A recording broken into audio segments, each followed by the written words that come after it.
భద్రాద్రి కొత్తగూడెం జిల్లాలో 12 మంది మావోయిస్టులు పోలీసుల ముందు లొంగిపోయారు. ఈ సందర్భంగా జిల్లా ఎస్పీ రోహిత్ రాజ్ మీడియా సమావేశం ఏర్పాటు చేసి లొంగిపోయిన మావోయిస్టుల వివరాలు వెల్లడించారు. లొంగిపోయిన 12 మంది మావోయిస్టుల్లో 3 మహిళా మావోయిస్టులు ఉన్నారని చెప్పారు. లొంగిపోయిన మావోయిస్టులకు ఒక్కొక్కరికి 25,000 తక్షణ ఆర్థిక సహాయాన్ని ఎస్పీ రోహిత్ రాజ్ అందజేశారు. అజ్ఞాతంలో ఉన్న మావోయిస్టులు సైతం జనజీవన స్రవంతిలో కలిసిపోవాలని ఎస్పీ తెలిపారు. లొంగిపోయిన వారికి పునరావాసం, జీవన భృతి కల్పిస్తామని ఆయన హామీ ఇచ్చారు. ఈరోజు భద్రాద్రి కొత్తగూడెం జిల్లా పోలీసు అదేవిధంగా సిఆర్పిఎఫ్ ఆఫీసర్స్ 12 మంది నిషేధిత సిపిఐ మావోయిస్టులకు సంబంధించిన డివిసిఎం అదేవిధంగా ఏసీఎం అదేవిధంగా మిలిషియా క్యాడర్. కృష్ణా జిల్లా మచిలీపట్నంలో బేకరీలో అగ్ని ప్రమాదం జరిగింది. చలరాస్తా సెంటర్లో ఉన్న వాణి బేకరీలో తెల్లవారుజామున మంటలు చోటు చేసుకున్నాయి. బేకరీ నుంచి పొగలు రావడంతో గమనించిన స్థానికులు వెంటనే అగ్నిమాపక సిబ్బందికి సమాచారం ఇచ్చారు.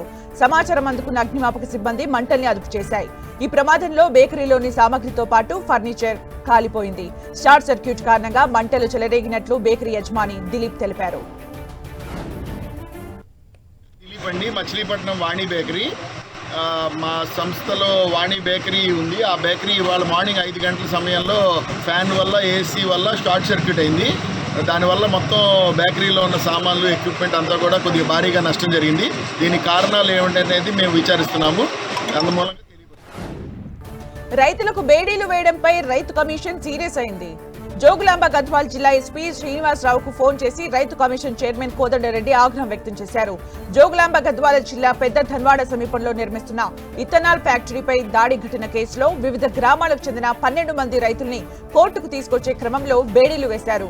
ఇందుకు సంబంధించిన వీడియో వైరల్ కావడంతో రైతులకు బేడీలు వేసిన 3 పోలీస్ అధికారుల్ని సస్పెండ్ చేసినట్లు కమిషన్ చైర్మన్ కోదండరెడ్డికి ఎస్పీ వివరణ ఇచ్చారు.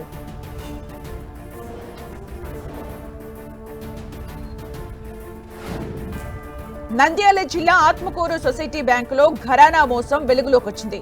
బ్యాంకులో సుమారు 40 లక్షల మేర అవకతవకలు జరిగినట్లు అధికారులు గుర్తించారు. కొత్తపల్లి మండలం నాగంపల్లి సొసైటీ బ్యాంకులో సీఈఓ విధులు నిర్వహిస్తున్న కోటేశ్వరయ్య రైతుల ఖాతాలో నుంచి 40 లక్షల్ని దారి మళ్లించి తన సొంత అవసరాలకు వాడుకున్నట్లు అధికారులు గుర్తించారు. గత కొన్ని నెలలుగా సీఈఓ కోటేశ్వరయ్య విధులకు రాకపోవడంతో అనుమానం వచ్చిన బ్యాంక్ అధికారులు విచారించగా ఈ మోసం బయటపడింది. దీంతో సీఈఓ కోటేశ్వరయ్యను ఉన్నతాధికారులు సస్పెండ్ చేశారు.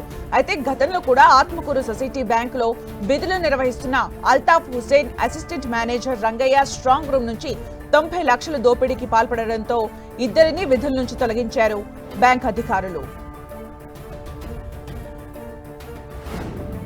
భద్రాద్రి కొత్తగూడెం జిల్లా చంద్రగొండ మండలంలో అనుమతి లేకుండా విత్తనాలను విక్రయిస్తున్న వ్యాపారులు పోలీసులు అదుపులోకి తీసుకున్నారు. వారి దగ్గర నుంచి 12.7 లక్షల విలువ చేసే మిర్చి, పత్తి విత్తనాలను సీజ్ చేశారు. చంద్రగొండ మండలంలో మిర్చి, పత్తి విత్తనాలను అనుమతి లేకుండా విక్రయిస్తున్నారని పోలీసులు గుర్తించారు. విత్తనాలను విక్రయిస్తున్న వ్యాపారులను పోలీసులు అదుపులోకి తీసుకున్నారు. అనుమతి లేకుండా విత్తనాలను విక్రయిస్తే కఠిన చర్యలు తీసుకుంటామని సిఐ ఇంద్రసేన హెచ్చరించారు. 105 కాటన్ ప్యాకెట్స్, వివిధ కంపెనీలకు చెందిన 105 cotton packets, each one packet 900 రూపాయలు చొప్పున 94,500 రూపాయలు. అదేవిధంగా మిర్చి ప్యాకెట్లు మొత్తం 1,025 ప్యాకెట్లు.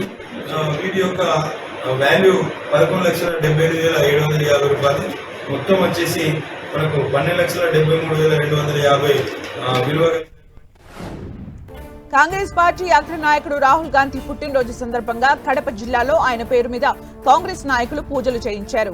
పులివెందుల నియోజకవర్గ కాంగ్రెస్ పార్టీ ఇన్ఛార్జ్ మూలన్ రెడ్డి, ధ్రువకుమార్ రెడ్డి గండి క్షేత్రంలో రాహుల్ గాంధీ పేరుపై వీరాంజనేయ స్వామికి ప్రత్యేక పూజలు చేశారు.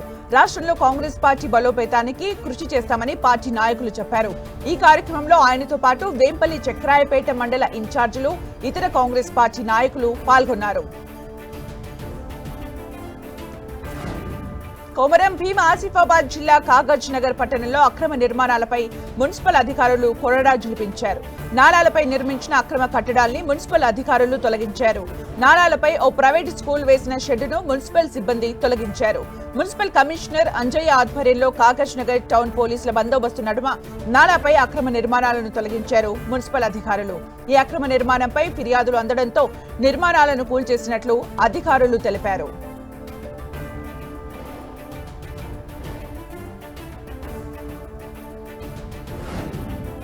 కొమరం భీం ఆసిఫాబాద్ జిల్లా కాగజ్ నగర్ మండలం అంకుషాపూర్ లో రైతులు ఆందోళన చేపట్టారు. అంకుషాపూర్ శివారులోని నార్లపూర్ దగ్గర శంకర్ అనే రైతు తన చేనులో ట్రాక్టర్ తో చదును చేస్తుండగా ఫారెస్ట్ అధికారులు అడ్డుకున్నారు. రిజర్వ్ ఫారెస్ట్ భూమి అని చెప్పి అధికారులు అడ్డుకుంటున్నారన్నారు. కొన్నేళ్ల నుంచి తాము ఈ భూమికి సాగు చేసుకుంటున్నామని, ఈ భూమికి సంబంధించిన పట్టా పాస్ పుస్తకం కూడా ఉందని రైతులు తెలిపారు. అయినా కానీ ఫారెస్ట్ అధికారులు భూమిని సాగు చేసుకొనివ్వడం లేదని రైతులు ఆరోపించారు. భూమిని చదును చేసిన ట్రాక్టర్ ను సైతం ఫారెస్ట్ అధికారులు తీసుకెళ్లారని చెప్పారు. ఏదైనా ఉంటే ఉన్నతాధికారులతో మాట్లాడాలని అధికారులు చెబుతున్నట్లు రైతులు అంటున్నారు. నా పేరు దేవాజీ. ఈ మన మానపల్లి శంకర్ దాదాపు 10-20 సంవత్సరాల నుండి అంటే ప్రతిసారి దున్నుతున్నాడు. దున్నే టైంలో వచ్చేసి ఫారెస్ట్ వాళ్ళు ఇది ఫారెస్ట్ భూమి, ఇది దున్నద్దు అనేసి ప్రతిసారి గొడవలు చేస్తున్నారు, లొల్లిలు చేస్తున్నారు. నాగర్ కర్నూలు జిల్లా బల్మూర్ మండలం గోదల్లో గ్రామస్తులు వినూత్నంగా నిరసన తెలిపారు. రోడ్డుపై నిలిచిన వర్షం నీటిలో వరి నాట్లు వేసి నిరసన వ్యక్తం చేశారు. వర్షం కారణంగా రోడ్లపై నీరు నిలవడంతో ఇబ్బందులు పడుతున్నామని, ప్రభుత్వం స్పందించి చర్యలు తీసుకోవాలని గ్రామస్తులు కోరుతున్నారు.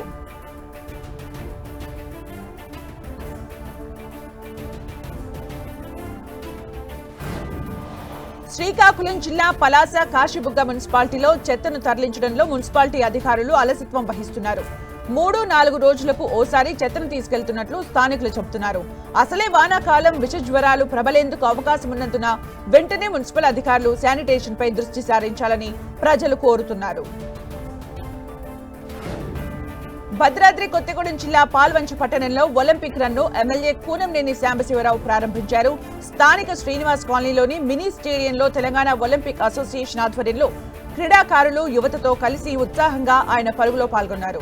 ఈ సందర్భంగా ఎమ్మెల్యే కూనంనేని సాంబశివరావు మాట్లాడుతూ శారీరక మానసిక వికాసానికి క్రీడలు ఎంతగానో దోహదపడతాయని చెప్పారు. నిత్య జీవితంలో క్రమశిక్షణను అలవర్చుకోవడానికి క్రీడలు దోహదపడతాయని పేర్కొన్నారు.